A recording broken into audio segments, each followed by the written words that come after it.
Parce que notre santé est notre bien le plus précieux. Les médecins et les pharmaciens nous aident à en prendre soin au quotidien. Ils nous prescrivent et nous dispensent des médicaments quand notre corps se porte mal. Comment elle-même se porte notre industrie pharmaceutique? Le coût de nos médicaments est-il élevé? La couverture maladie universelle, une chance de se soigner à moindre coût? Le président de l'Ordre national des pharmaciens nous a rejoints en plateau. Nous allons parler de tous ces sujets. Merci encore, Dr Diarra. Avant la délivrance des médicaments, le diagnostic dans ce reportage. Ils sont souvent les grands oubliés lorsqu'on évoque les professionnels de la santé. Pourtant, toujours derrière leur comptoir, face aux files d'attente interminables dans les officines. Eux, ce sont les pharmaciens. Ils sont indispensables à la population. Entre fournir des soins et conseiller le malade, le praticien du médicament est l'acteur de santé le plus proche des patients. Aujourd'hui, avec l'évolution de la médecine, la profession du praticien du médicament a elle aussi connu des mutations. Fini donc le temps où le pharmacien était un simple distributeur de boîtes.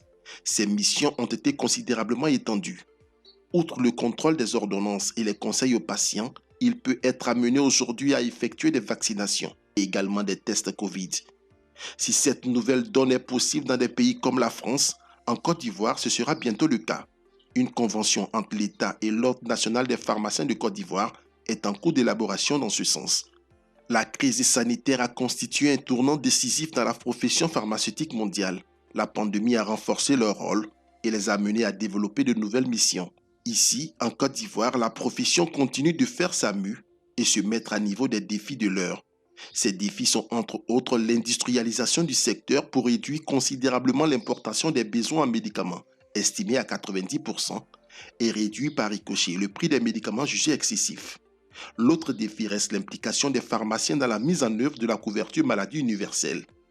En Côte d'Ivoire, on enregistre 2700 pharmaciens, dont 1100 pharmaciens en officine. Les 1600 restants sont répartis entre les pharmaciens d'hôpitaux publics et privés, des pharmaciens d'administration, des pharmaciens militaires, des pharmaciens enseignants, des industriels et enfin des grossistes répartiteurs. Docteur Diarra, bienvenue encore. Si vous devriez faire l'état des lieux de l'industrie pharmaceutique en Côte d'Ivoire, vous diriez quoi? Merci, M. Diaby. Pour l'état des lieux de l'industrie pharmaceutique en Côte d'Ivoire, j'avoue que ce n'est pas très reluisant. Parce qu'en Côte d'Ivoire, actuellement, au niveau industriel, on ne produit que moins de 10% de nos besoins en médicaments. Et ça, il faut chercher à inverser cette tendance, surtout après ce que nous avons vécu et que nous continuons de vivre avec la maladie à coronavirus. Mais depuis lors, quand même, beaucoup a été fait, non, par l'État concernant l'industrie pharmaceutique depuis 2015. Oui, beaucoup a été fait par rapport à l'industrie pharmaceutique, mais on peut en faire davantage. En fait, l'industrie, nous l'avons pensé en 2015, seront deux grands axes. Le premier axe, c'est comment permettre aux industries de s'implanter. Ensuite, le deuxième axe, une fois implantées, comment leur permettre d'avoir une survie économique et comment faire en sorte que les populations aient accès facilement aux productions nationales. Alors, sur le premier volet, à savoir l'installation des industries, des efforts ont été faits depuis 2015. On en a déjà des industries quand on va au Vitib à Grand Bassam. Oui, on en a deux qui sont déjà installés. Il y en a même une autre sur l'autoroute à la sortie d'Abidjan. Alors, sur l'autoroute à la sortie d'Abidjan. Donc ça vient, docteur. Tout à fait, ça vient. Et effectivement, tout ça, c'est parti de la politique depuis 2015. Et puis, on a bon espoir parce qu'avec l'arrivée du nouveau gouvernement du Premier ministre Patrick Achi, il a décidé de mettre un accent particulier sur l'industrie pharmaceutique. On espère que les autres maillons qui manquent à la mise en place de cette industrie vont vite rentrer dans l'ordre pour que, d'ici 2030, on puisse produire plus de 30%, quand je suis pessimiste, sinon même 50% de nos besoins. Comment est organisée la profession pharmaceutique ici, en Côte d'Ivoire? En Côte d'Ivoire, la profession pharmaceutique est organisée de la façon suivante. Il y a d'abord les industries pharmaceutiques. Ensuite, il y a les distributeurs, les grossistes, répartiteurs et autres. Ensuite, il y a les pharmaciens d'officine et enfin, les populations qui dépendent des pharmacies d'officine. Voici un peu le schéma. En dehors de ça, il y a les pharmaciens d'officine, il y a les pharmaciens donc distributeurs, comme l'élément l'a rapporté tout à l'heure, les biologistes, les enseignants-chercheurs et ceux de l'administration. Bien sûr. Les médicaments ne sont-ils pas trop chers en Côte d'Ivoire? Vous me donnez l'occasion de situer un peu la fixation des prix des médicaments. En Côte d'Ivoire, les médicaments, tout part de ce qu'on appelle le PGHT, le prix grossiste hors taxe. C'est le prix qui est proposé par le fabricant. Et il y a une commission en Côte d'Ivoire qui est constituée du ministère de la Santé, du ministère du Commerce, le ministère de l'Économie et des Finances, qui se réunissent à qui ce prix est proposé par le fabricant. Une fois qu'il a adopté, et il y a de grandes règles pour l'adopter parce que ce n'est pas n'importe quel prix, parce qu'on a des prix planchers, celui qui vient proposer un prix au-delà du prix plancher est rejeté.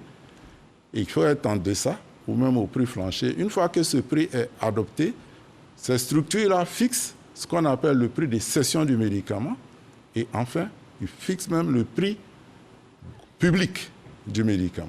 C'est un système de péréquation, si bien que le prix il doit être le même pour le médicament sur toute l'étendue du territoire. Est-ce qu'il est le même? Parce qu'on entend dire et on le voit, hein, il peut y avoir une pharmacie A avec un prix A pour un produit A, alors que dans une pharmacie B, il y a un prix B pour le même produit A.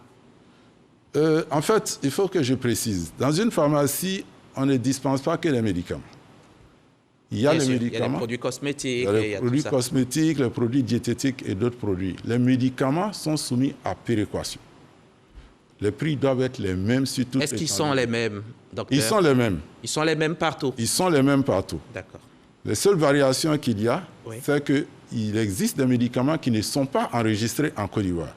Donc, qui ne sont pas passés par ce mécanisme du PGHT, mais qui, pour des raisons de santé publique, doivent être utilisés en Côte d'Ivoire. Le PGHT, le prix général hors taxe. Hein? D'accord. Est-ce que c'est parce qui explique qu'une bonne frange de la population se tourne vers les médicaments dehors, les médicaments de la rue? Non, malheureusement, le prétexte du prix est utilisé, mais en fait, c'est beaucoup plus profond que ça. Parce que pour ce qui concerne le prix, pour ce qui concerne l'accessibilité, en Côte d'Ivoire, des efforts ont été faits. Je vais vous dire, nous allons y revenir. Nous allons y revenir. Au niveau de l'accessibilité, il y a des politiques qui ont été mises en place par le gouvernement. Mais cette histoire de médicaments dans la rue, vous dites que c'est le prétexte du prix qui est utilisé par certains.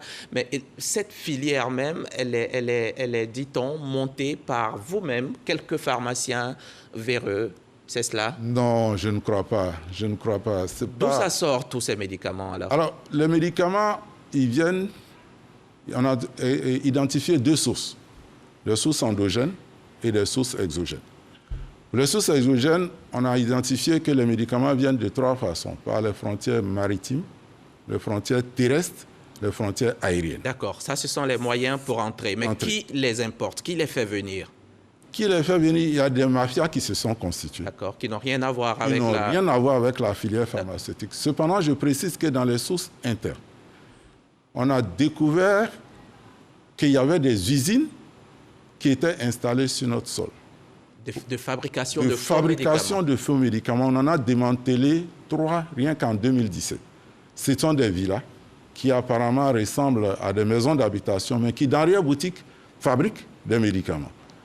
Il y a aussi, il faut que je le dise, qu'on a été saisi par la police des drogues et des stupéfiants, que certains acteurs du secteur participent à ce trafic. Heureusement que c'est moindre. Et des enquêtes ont été menées, des enquêtes sont en cours. Et ceux-là, vous les sortez carrément du secteur, ceux qui sont pris? S'ils sont pris, que c'est avéré, ils seront sortis carrément du secteur. D'accord. On en vient maintenant à l'accessibilité des populations aux médicaments de qualité. L'État a mis en place plusieurs politiques. L'une de ces politiques, la première, c'est le générique. Merci. C'est exactement cela. Le générique, c'est ce qui est arrivé juste après la dévaluation. Comme les prix devaient être multipliés par 2, l'État a mis l'accent sur la politique des génériques. Alors, le générique, c'est un médicament qui doit répondre à 4 critères. La même composition. Il faut déjà dire aux populations qui nous suivent que le générique, c'est la copie d'un médicament. C'est la copie d'un médicament. On va prendre par exemple l'efferalgan. Sa copie, c'est peut-être le Panadol, le paracétamol. Tout à fait. Voilà, c'est ceux-là qui sont appelés génériques. C'est exactement cela. Allez-y. Le générique, c'est la copie d'un médicament. En d'autres termes, quand le médicament est mis sur le marché, au bout d'un certain temps, il tombe dans ce qu'on appelle le domaine public. Donc, il peut être copié. Au bout de 10 ans en général, non? 10 ans, oui, 10 ans à 20 ans en fonction des molécules. Il tombe dans le domaine public, donc il peut être copié par tous les autres laboratoires. Et donc, ce sont des produits de qualité. Ça, j'insiste dessus. Ils doivent répondre à 4 critères. Ils doivent avoir la même composition que le produit de départ. Ils doivent avoir le même dosage. Ils doivent avoir la même forme. Et ils doivent être moins chers. C'est un critère important. Et en Côte d'Ivoire, on retient qu'ils doivent être 30% moins chers que le médicament de départ. D'accord.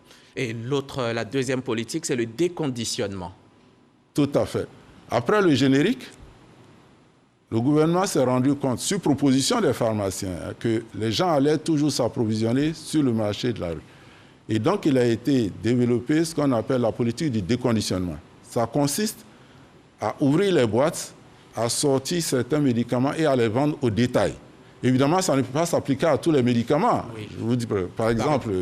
Oui, les liquides ne sont pas pris en compte. Ne sont pas pris en compte, par exemple. Mais les pansements gastriques, tout à fait, eux peuvent être pris en compte. Et puis la troisième politique, non des moindres, celle qui a été attendue, c'est la CMU, la couverture maladie universelle. L'État prend en compte 70% du prix des médicaments. Tout à fait, c'est exact. La politique de couverture maladie universelle a été... Les lois ont été votées depuis 2017. La pratique a véritablement commencé il y a 2 ans. Il y a quelques difficultés, mais actuellement, la couverture maladie universelle est en cours. Elle se déroule. Mais elle décolle un peu difficilement. Oui, elle a un décollage difficile, mais dernièrement, la semaine dernière, on s'est retrouvé encore à Yamoussoukro à un séminaire. On a essayé d'identifier les freins qui vont depuis l'enrôlement jusqu'à la dispensation aux populations. Mais dans tout état de cause, les produits de la couverture maladie universelle sont disponibles. Les médicaments sont dans les officines. Mais vous savez, la couverture maladie universelle, c'est tout un ensemble. Il y a les consultations, il y a les hospitalisations, il y a les soins dentaires, il y a les soins de laboratoire. Mais pour ce qui concerne le volet médicaments, jusqu'à ce qu'on arrête, en tout cas, le médicament était disponible dans plus de 90% des officines. Le taux de pénétration à cette époque-là, c'était même, je crois, 91%. Mais aujourd'hui, c'est beaucoup en dessous, peut-être autour de 30%. Oui, c'est possible parce qu'en temps, il y a eu des péremptions. Il y a eu des difficultés qui ont fait que les populations qui sont dans le besoin n'ont pas eu accès à ces produits-là. Est-ce que ce n'est pas parce qu'elles ne sont pas bien informées? Ou alors, moi, je vous fais un dessin, un schéma. Okay. Je suis agent de la RTI, je suis couvert par la RTI à hauteur de 80%, comme des millions, 80-90%, comme des millions d'autres travailleurs de Côte d'Ivoire. Okay. Est-ce que, alors que pour l'État, la CMU, c'est 70%, est-ce que ce n'est pas ça un peu qui fait que les gens ne sont pas trop portés sur la couverture maladie universelle? Merci, M. Diaby, mais ça ne devrait en principe pas être un problème. Parce que l'assurance de l'État, la couverture maladie universelle, est obligatoire. Oui. L'État dit, je prends en compte 70% des soins de médicaments de mes patients. Il y a une formule de complémentarité? Effectivement, les autres assurances que vous avez deviennent du coup des assurances complémentaires. En d'autres termes, quand vous arrivez que 70% de votre médicament est pris en compte par la couverture maladie universelle, les 30% que vous devez payer sont couverts par votre assurance qui vous couvre normalement à 80%. Si bien que le produit doit vous revenir normalement sans payer un seul sou. Sans payer un franc. Le temps qui nous a imparti est achevé malheureusement, mais vous allez nous dire 2 mots sur le forum international, le forum pharmaceutique qui va se tenir du 13 au 16 octobre prochain.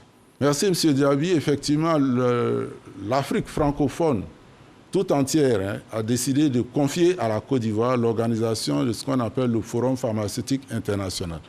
Dans notre jargon, c'est un peu le championnat d'Afrique des nations de la pharmacie. Alors, ça commence du 13 au 16 octobre. Il y a 25 pays qui sont annoncés avec des hautes personnalités, avec une équipe de pointe.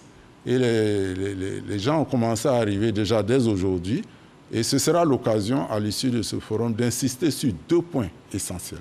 C'est d'abord l'industrialisation. Comment faire en sorte qu'on puisse produire chez nous ici des médicaments et des accessoires pour faire face à un certain nombre de pathologies. Et puis ensuite, le deuxième point, c'est comment faire en sorte que nos populations aient accès à ces médicaments qui seront produits. Et c'est la deuxième fois que la Côte d'Ivoire abrite l'événement, 2009-2021. Et le thème cette année, c'est santé des populations. Quels enjeux pour le pharmacien?